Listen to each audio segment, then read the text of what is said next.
Great. Well, thank you for being here. I have to preface this with, I taught public speaking for many, many years, and this is going to be very difficult for me because I'm used to a podium and I can look out at the whole audience and gauge their reaction. And Alan and I were talking this morning, and we are both so grateful we're not teaching anymore. I don't think we could put up with the Zoom and everything. I'm going to start out, it's sort of like a life story because everything is intertwined in my life. And I'm going to start out with my childhood. I'm the youngest of 7 of an Irish Catholic blue-collar family. Mom had 5 kids in 5 years, then 6 years later, my brother Al, and then 3 years later, me, but we don't know how many miscarriages she had in between. My father was an engineer on the GM&O Railroad. He had the Chicago-St. Louis run. And before I turned 3, the summer of July 1956, he died in a car accident on a rural road in a different county than what we're from. I always knew he had died in a car accident, but I didn't know how horrific it was until I was 53 years old. I had to go get his death certificate over in Woodford County, and they made the copy for me, and they told me not to read it. And of course, that made me want to read it. He burned alive in the car accident. Luckily, it was a single car accident, and he was the only fatality. We belonged to the Holy Trinity Parish in Bloomington, Illinois, a beautiful 1930s Art Deco church. And I would go every Sunday with Mom and all 7 of us kids. And then in 1958, 57, 58, I can't remember, Mom here's a widow with 7 kids, and she met this wonderful man named Ed Payne. He was a professor of psychology at then Illinois State Normal University, which is now Illinois State University. And he married into this large, rambunctious Irish Catholic family. Ed was a fascinating man. He expanded our horizons tremendously. He originally had been ordained as a Baptist minister of all things, but became a UU. And he married my mom. And like I said, our whole lives opened up. We moved into a nicer neighborhood. I'm not saying we were dirt poor growing up at all, not at all, but typical blue collar of the era.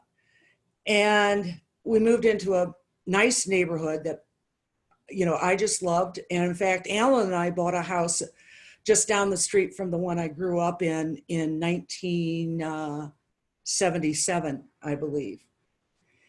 Well, Mom married Ed in 1958.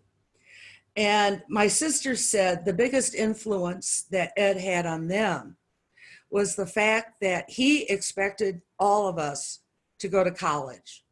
My sisters were growing up in a culture where you got married right out of high school, had 6 kids, stayed home, were a homemaker. And I have to tell you that I had never thought about not going to college because I was so much younger than everyone else.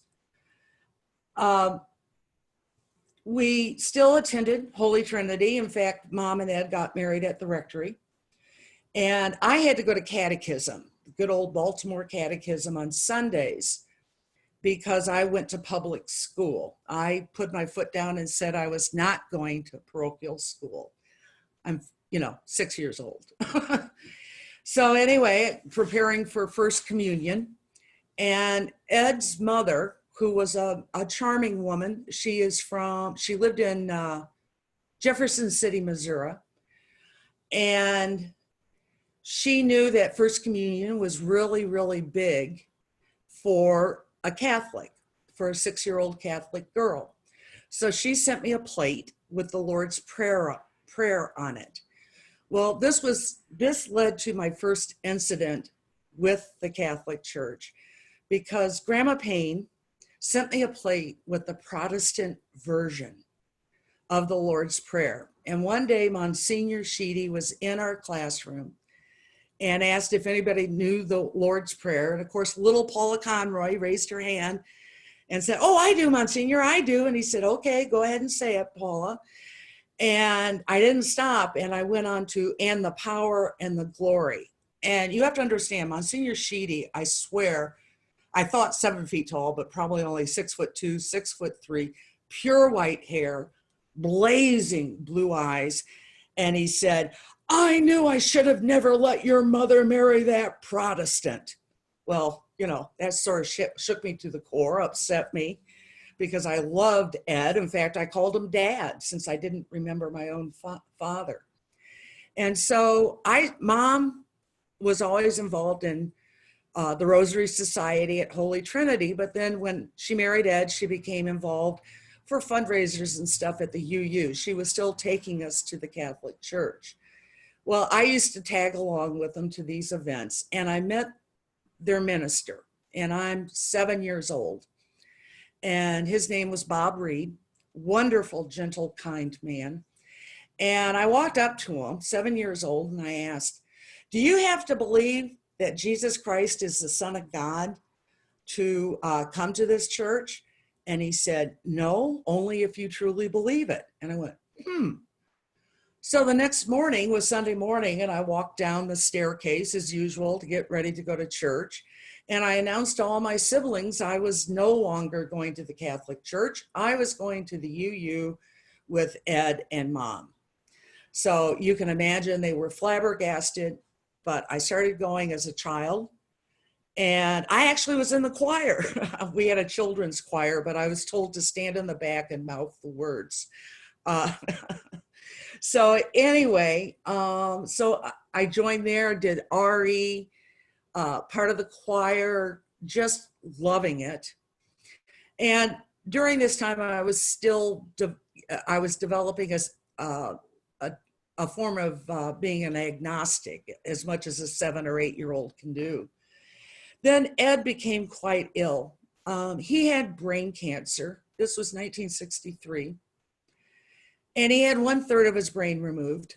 And they did experimental radiation treatment on him because he was always in favor of experimental use to advance medicine. He was only supposed to live for 6 months, and he lived for 11 years with 1/3 of his brain gone, judgment and reasoning. Well, church fell by the wayside. Mom just didn't want to go. Ed didn't want to go because he was not the same person. And then about this time, one sister converted to Lutheranism to marry her husband, Gary, her first husband. And then the following year, my sister, Mamie, converted to Judaism. You can imagine the uproar in the family, on the Catholic side of the family. My mom's side was Protestant. And there was an uproar, and the Conroy side of the family boycotted the wedding. I am happy to say that over the years, that rift was healed and everybody got back to being loving and kind and grateful. During this time, I did not go to church. Occasionally, I went to Mass over at Epiphany because it was walking distance, but I never took communion, never went to confession. And my confirmation for me that there was no God is because of what happened to Ed, who was the most wonderful, funny, brilliant man, besides Alan, who I have ever met. Well, at the age of 15, because our household was rather tense at the time, my brother Jerry and his wife Mary asked me if I wanted to live with them in high school.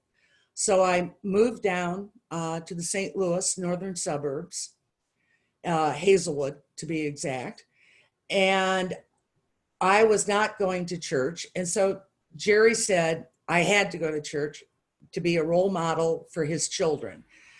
And I said, okay, I'll go, but I'm not taking communion or going to confession. He said, fine, I just want you to go.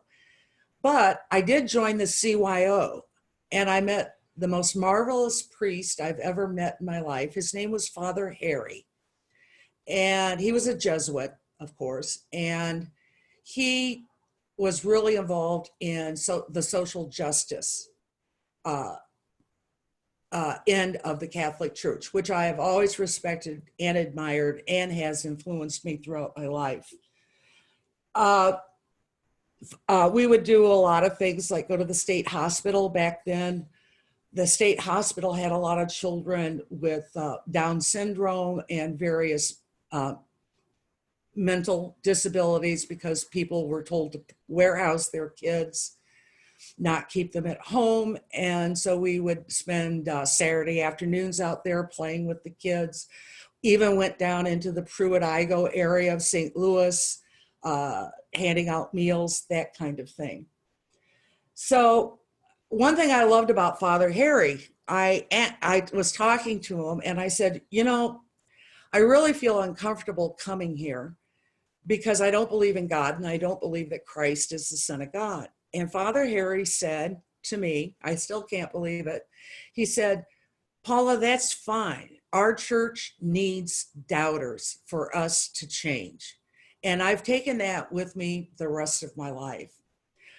College years, I really enjoyed college in terms of partying and everything. And so church was the furthest thing from my mind.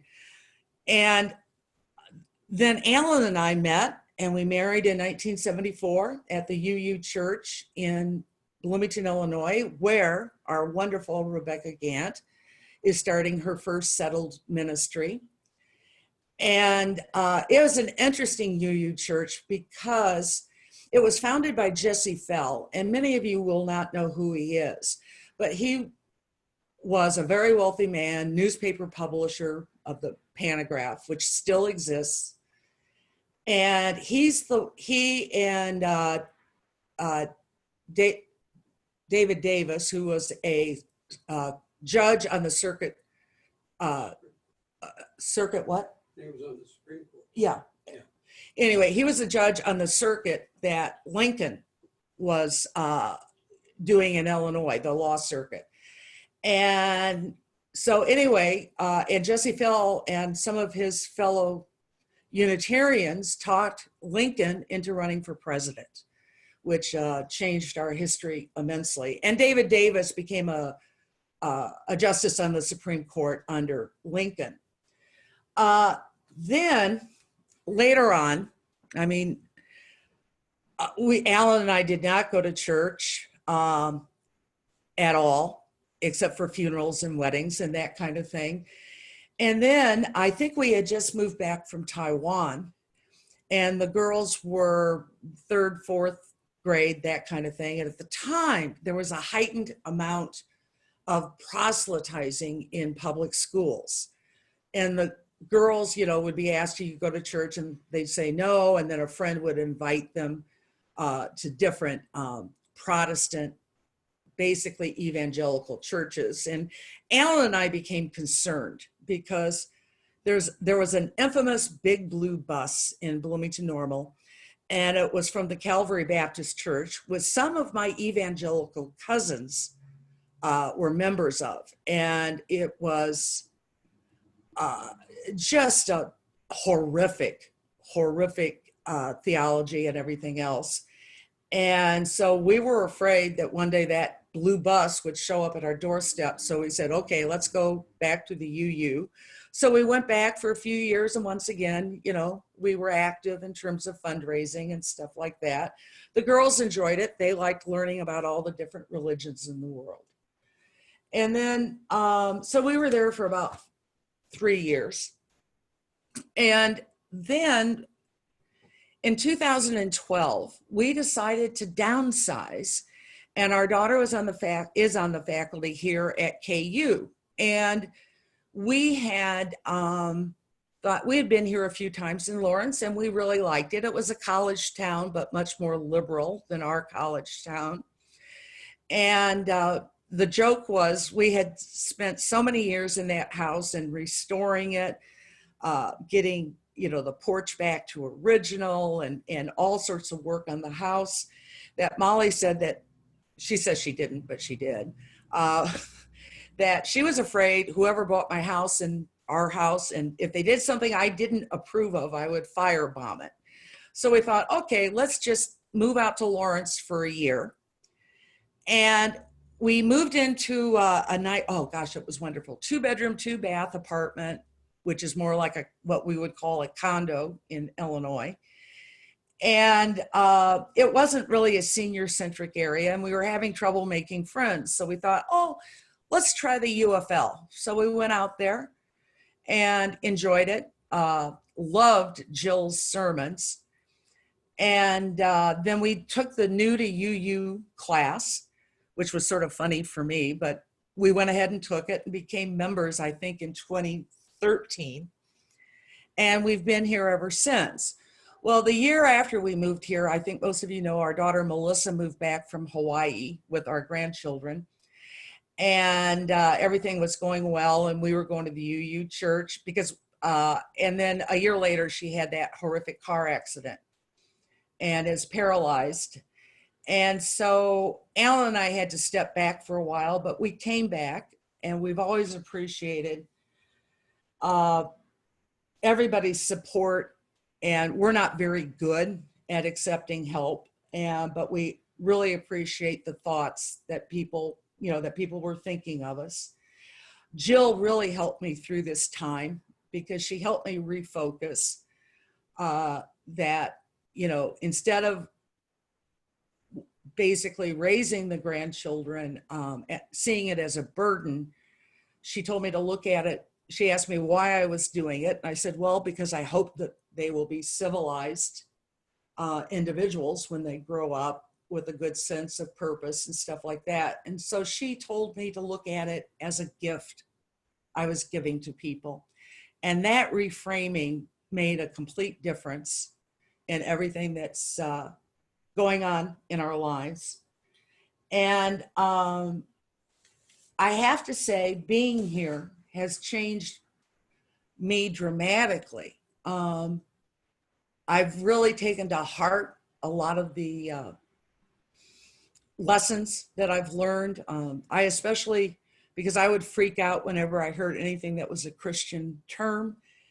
And then with the explanations given by Jill and others about how the original intent of the word is, it really expanded my horizons. I want to thank Jill, Linda Duke, Richard and Susanna Emilio, the Enuses, Belinda Holmes, all of you that have made me feel welcome at the church. And a lot of people would call this a spiritual journey. Well, let me say, I've always hated the word spiritual. For some reason, it just gets my hackles up. So I see this as a journey that has helped me refocus my life and come to peace and just enjoying being around people again.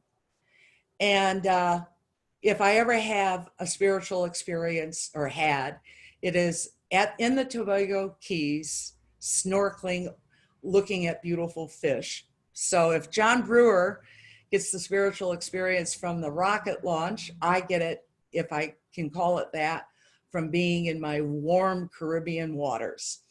So I want to thank all of you for helping me get and retain this sense of peace and calm that I have in my life now. Thank you.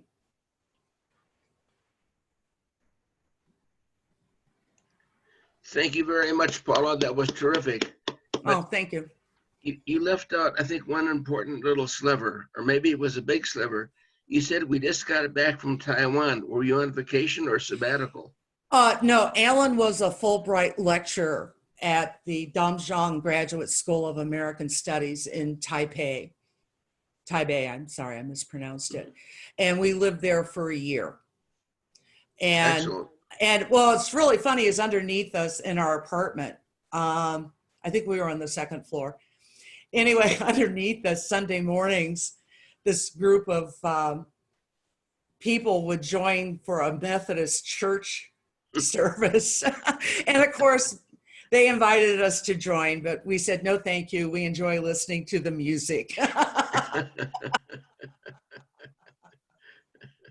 And Buddhism, I could never really get into. I'm sorry, Barb. The ceremonies were so complicated and I just didn't quite grasp. Maybe I'm just not smart